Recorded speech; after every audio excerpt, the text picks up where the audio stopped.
You are not alone in this hard morning. You may wake with a quiet ache. You may wake with a list of wants that feels heavy. You may feel pulled by things that promise peace but leave you emptier. That is a normal human moment. It can feel like you have confused needs with longings. You may think that if you get one thing, you will finally be okay. Then the feeling moves on to the next thing. Your desires can seem like restless guests who never leave. You may feel confused about what you are really chasing. You may even mistake busyness for meaning.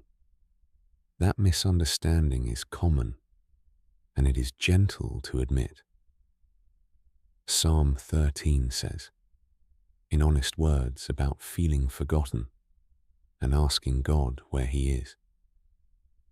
It speaks like a real person who is tired of holding worry alone. This psalm shows that it is okay to bring your confusion to God. It shows you can speak plainly about feeling unseen. It means you do not have to hide your questions. The psalm is simple. It names the pain and does not pretend everything is fine. That same openness can help you this morning. You can say what you feel. You can name the hungers in your heart. You can ask God to look with kindness at your confusion.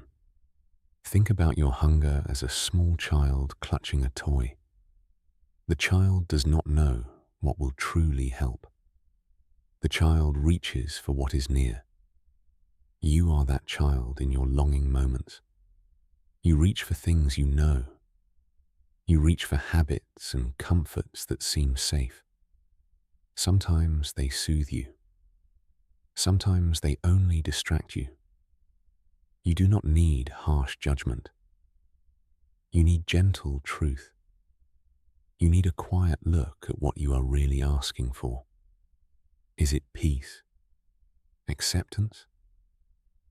A feeling that you matter? These are the real needs under the wants. Naming them makes them tender and ordinary. So begin slowly. Take a breath. Put your hand over your chest. Notice the steady beat there. That is a small reminder of life and of God's patience. You do not have to fix everything today. Start with naming one small desire you had when you woke. Say it simply in your head. Notice how it feels to give that desire a name. Let it sit in front of you like a stone on a table. Look at it without shame.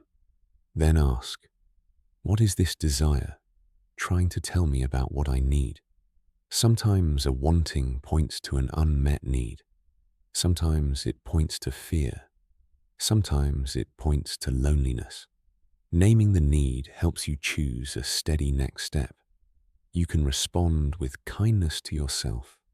You might remember times when you tried to override your desire. You may have pushed it down with busyness or numbed it with distraction. Those moves can work for a little while. They are not long-term answers. They are like bandages on a cut that needs gentle cleaning. The deeper work is to let God look and to let God help clean the wound. You may worry that admitting weakness will make you weak. It does not. It is brave to be honest. It is brave to bring your confusion to a loving God who is not shocked by your mess. He sees you as you are and waits, with patient care. As you sit, keep breathing slowly. Notice the places where your body tightens. Let your shoulders drop an inch or two. Let your jaw unclench. These small shifts help you see more clearly. When your body relaxes, your mind opens. That is a good place to ask God to help you name what you really want this morning. Ask Him to show you the heart beneath the clamor. Ask Him to give you one small truth to hold for the day. You will not need a long answer today. A small, clear truth will do. Let that truth be like a single candle in a dark room. It does not flood the room yet. It gives just enough light to see the next step. Keep listening to the quiet. God meets honest hearts with a patient care. You are allowed to bring the messy, scattered parts of you into this calm. You do not have to make everything neat before you come. The place to start is gentle honesty. Say aloud, or in your mind what you feel. Let God hear the honest words. Trust that your small, simple truth will be enough to begin the work of change. Now, think about growth in the middle of hard things. Growth is not always pretty.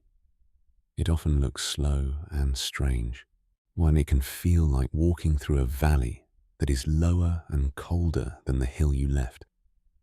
You may mistake the valley for failure. You may feel stuck. Yet many trees grow deeper roots in quiet valleys. The roots reach farther for the hidden water. That hidden water comes strength to stand. The hard season is not wasted. It is a place where new muscles form. It is a quiet place where your desires can be looked at and reshaped. Psalm 23 says, about a shepherd who leads through green places and also through dark valleys. It tells us the shepherd stays close, even when the land feels rough. The psalm is like a friend who walks a small road with you. It says that even when you are in a low place, you are not alone. The shepherd guides you. There is rest even on the rough road. This image shows growth through difficulty. The shepherd helps you learn to depend less on quick pleasures. The shepherd helps you find deeper water and real rest. Imagine your life as a small garden. Some seasons the garden looks wild. Weeds grow fast. The soil seems poor. You may be tempted to rush in with quick fixes. You pull at the weeds without looking at the roots. Or you dump on more fertilizer that burns the plants. Growth in hard seasons asks for patient tending. It asks for pruning, not pounding. It asks for steady water, not sudden floods. When you trust the shepherd, you allow quieter care. You let God remove what chokes your true life. You let Him give what your heart really needs. Hard seasons can teach you how to choose. They show you what you depend on to feel okay. They reveal which desires lead you toward life and which lead away. A desire for connection can be good. A desire for approval can be dangerous if it becomes the only thing you chase. You learn by watching the fruit of each desire. Does it bring peace later? Does it take more than it gives? The shepherd's steady guidance helps you make small changes. It helps you swap short-lived fixes for steady habits. Little choices pile up into new patterns. You do not have to figure all this out at once. Growth in hard seasons takes time. It is like learning to walk again after a fall. You wobble at first, then your steps become surer. Kindness to yourself matters here. Speak softly to your heart. Remind yourself that one small change is still a change. Celebrate the tiny victories. Maybe you sat with your feelings today instead of scrolling. Maybe you spoke an honest word to a friend. Maybe you chose rest instead of the next task. These small things show growth. They mean your roots are stretching toward deeper water. Let your mornings hold a new habit. A short moment to name one true need. A few quiet breaths. A small step toward steadier choices. The shepherd walks with you. He does not hurry the process. He meets you in the valley and teaches you to find the water. Trust that your present difficulties can help create a heart that seeks what really sustains life. There is a simple truth at the center of this work. It is not complicated. The Bible offers a clear path for a steady life. It calls you to choose what shapes your heart. The choices you make each day form your mind. They shape your desires. Small decisions matter. Reading a kind phrase from Scripture, choosing quiet over noise, is saying yes to rest sometimes instead of the next task. These small acts stack like stones. Over time, they become a path you can walk. Psalm 1 says, about a person who delights in good words and is planted like a tree by the water. It means that what you feed your mind helps you stand steady. The psalm points to the power of steady, repeated choices. It does not promise that life will have no hard days. It promises that a steady heart finds strength over time. When you feed your mind with what is true and loving, your desires align with life. You become less tossed by every passing want. That is a simple, yet life-changing truth. Think of your mind like a small garden bed. If you plant seeds of worry and then water them daily, they grow fast. If you plant seeds of peace and water those, they also grow. You choose what you water. A single habit, repeated, shapes the soil. Read one short, true sentence in the morning. Speak one kind truth to yourself. Choose one helpful action. Over weeks, these things change the soil of your mind. They guide your desires toward life-giving choices. Perseverance is not a one-time effort. It is a gentle, stubborn rhythm. It is like brushing your teeth each morning. No single brush makes your teeth bright. Daily brushing keeps them healthy. So, the daily small acts of choosing truth shape your heart. When you fail, you do not throw up your hands. You return the next morning. If your mind drifts, notice gently and come back. Perseverance is not harsh. It is patient and kind. It keeps coming back to the simple steps. You may think this slow work is too small, yet small, steady things change the whole tree. You do not need a dramatic overhaul. You need faithful, small acts. Choose one small practice for this morning. Maybe it is a short reading that points your heart to God. Maybe it is a simple prayer asking for help with a particular desire. Maybe it is a moment of silence after your morning cup. These small steps train your mind to notice what really matters.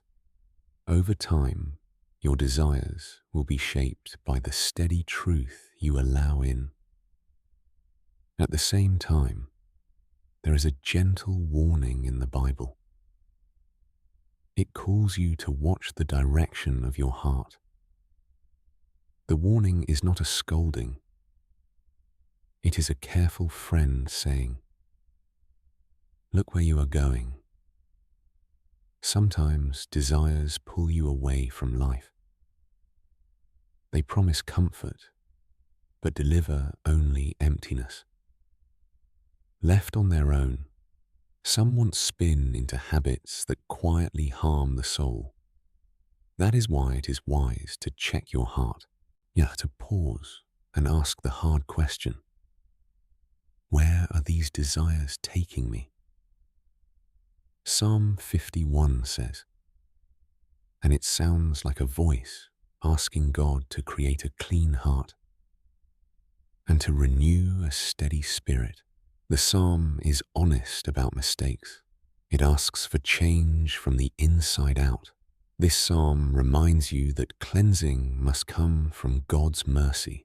It shows that God is willing to make a new start in you. The tone is humble.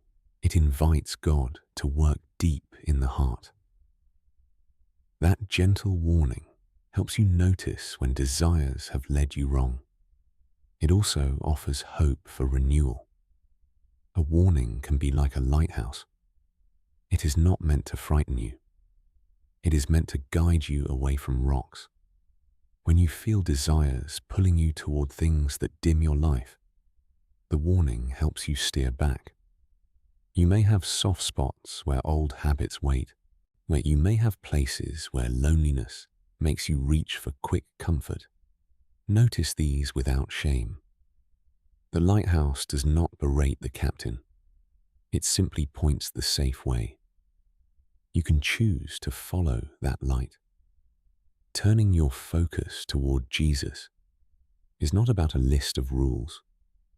It is about letting someone kind show you a new way to want. Jesus did not come to scold. He came to offer a heart that loves and corrects gently. When your wants begin to run you, imagine placing them into his hands. Let his patient eyes look at them. Let his calm voice suggest a new aim. This is not a trick. It is a real reorientation. You steadily move from chasing quick comforts to wanting what brings deep life. Now begin to move toward prayer. Speak softly to Jesus as a friend would. You do not need a polished speech. Say what is true and tell him about the desires that surprised you this morning. Ask him to help you notice the ways they pull you. Invite him to show you the small next step away from that pull. Ask him to help you want what is truly life-giving. Let your words be simple and honest. Let them be like a child asking for help with a knot they cannot untie. As you open your heart, picture a craftsman working on a piece of wood. He smooths the rough edges gently. He removes what hinders the beauty in careful strokes. Your heart is like that wood. God is the craftsman. He does not rush to cut or break. He sands and smooths with patient hands. The refining process takes time and care. It may involve small discomforts, but the goal is to reveal the beauty hidden inside. Psalm 66 says, about God testing and refining us like silver. And it speaks of trouble that shapes a person. It also tells of hope that comes after the refining.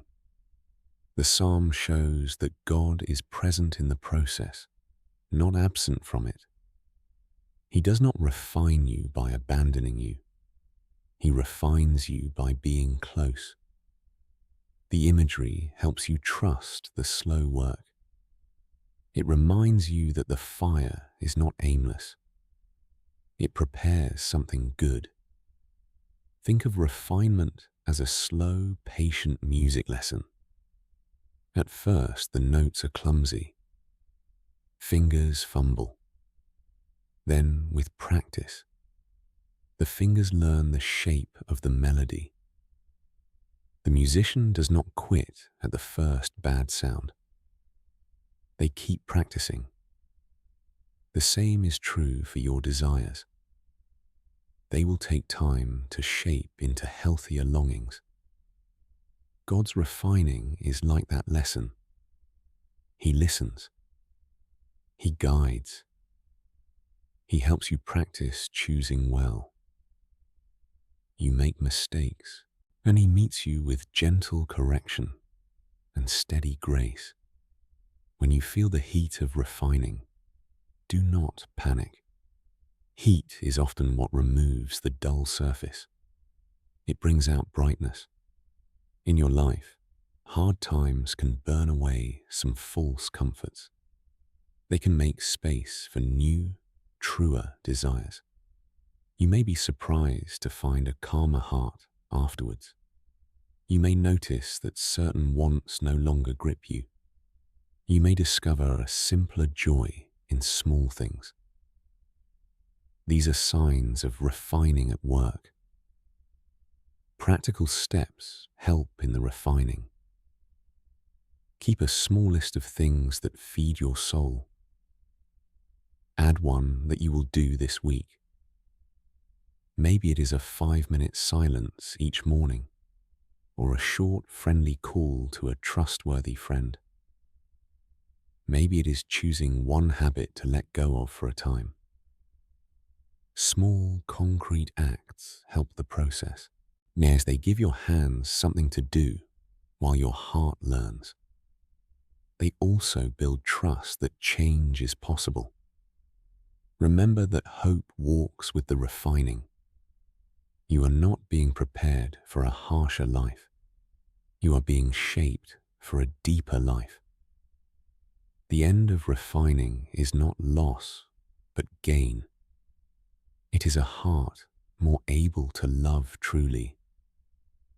It is a mind more steady in quiet moments. It is a spirit that rests more easily in God's presence. Keep that hope in view as you go through the work. Now come to a place of promise and rest. God's promises are not vague. They are tender and true. He promises not to keep score like a strict judge. He promises to bless, to heal, and to remember you with mercy. These promises do not erase struggle. They give it a meaning that holds. They assure you that the slow work will lead somewhere good. The Psalm 103 says about God's kindness and mercy, about how He forgives and heals, and remembers you with compassion. It speaks like a caring parent who sees each small need. The psalm invites you to rest in God's wide love. It ties promise to the heart's renewing. When you hear it this morning, let it settle into your bones. It tells you that you are not cast out for your mistakes. You are called into mercy and renewal. So now, in a few simple prayers, bring your desires to God. Begin by naming one desire that felt loud today. Offer it gently. Ask God to cleanse it and lift it into light. Ask Him to replace it with a hunger for things that last. Ask for a renewed mind to see small truths clearly. Ask for the patience to choose one good habit this week. Ask for the courage to turn away from quick fixes. And ask for the steady joy that comes from being held. End with a quiet breath and a soft yes. Say yes to God's gentle work in you. Say yes to being shaped slowly, not by force, but by love. Ask for His peace to guard your heart through the day. Remember that God's promise does not depend on your strength. It rests on His loving care. Walk into the morning with a small, steady hope. Trust that the Lord who healed, forgave, and renewed in the psalm is working on your heart today. Keep your hands open. Keep your mind soft. He will guide you, bit by bit, into a life that wants what truly sustains you. Amen.